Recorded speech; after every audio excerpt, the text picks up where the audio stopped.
दोस्तों, दूर प्रशांत महासागर में पानी का तापमान बढ़ने से आपके किचन का खर्चा, ईएमआई और बचत पर बुरा असर पड़ सकता है। ये कोई काल्पनिक बात बिल्कुल नहीं है।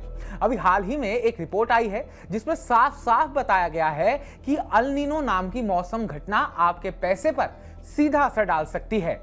आज हम बहुत आसान भाषा में विस्तार से समझेंगे कि ये सब कैसे होता है और आप खुद को इससे कैसे बचा सकते हैं। नमस्कार, मैं उत्कर्ष प्रताप सिंह और आप देख रहे हैं टीवी 9।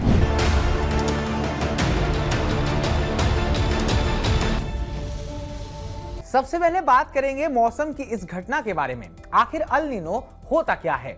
अल नीनो एक प्राकृतिक मौसम चक्र है। इसमें प्रशांत महासागर के मध्य और पूर्वी हिस्से का पानी असामान्य रूप से गर्म हो जाता है।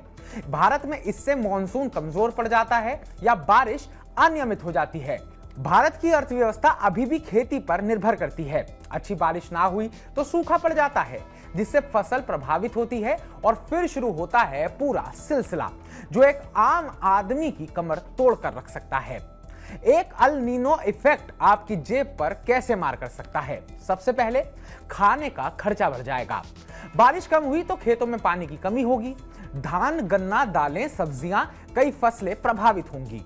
नतीजा, बाजार में सब्जी, दाल, चावल, तेल और दूध के दाम तेजी से बढ़ जाएंगे। खासकर गरीब और मध्यम वर्ग के परिवारों पर सबसे ज्यादा बोझ पड़ेगा, क्योंकि वो अपना 50% से ज्यादा पैसा सिर्फ खाने पीने पर खर्च करते हैं।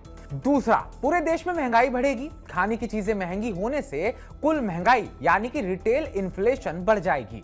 रिजर्व बैंक ऑफ इंडिया महंगाई को काबू करने के लिए ब्याज दरें भी बढ़ा सकता है। तीसरा, ईएमआई और लोन महंगे हो जाएंगे। जब ब्याज दर बढ़ेगी तो home loan, car loan, personal loan और यहां तक कि बिजनेस लोन भी महंगे हो जाएंगे। आपकी मौजूदा ईएमआई भी बढ़ सकती है या नया लोन लेना मुश्किल हो सकता है। शहरों में रहने वाले लोगों पर इसका सबसे ज्यादा असर पड़ेगा।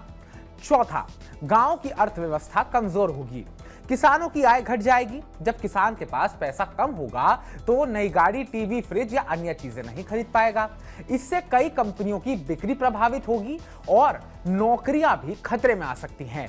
पांचवा, किसानों पर अतिरिक्त बोझ। फसल खराब होने पर किसानों को ज्यादा कर्ज लेना पड़ सकता है।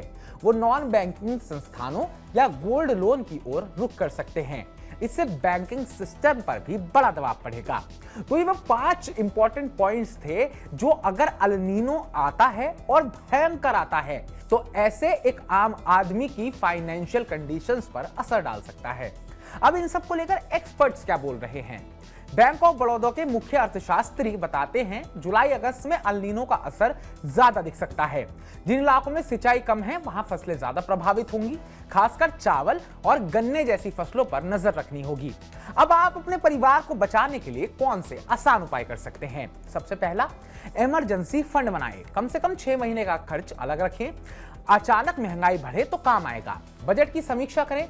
हर महीने खाने का खर्च चेक करें। जरूरत पड़ने पर बाहर खाना या अनावश्यक खर्च कम करें। नया कर्ज ना लें जब तक ब्याज दरें ऊंची हैं। गैर जरूरी लोन जैसे नई कार या महंगा फोन लेने से बचें।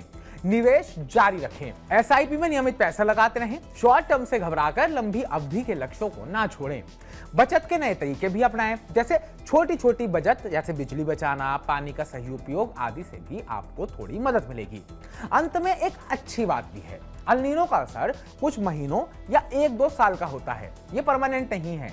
सही प्लानिंग और थोड़ी सावधानी से आप इस चुनौती को आसानी से पार कर सकते हैं। अब आपकी राय क्या है? क्या आपको लगता है कि इस साल बारिश कम होगी?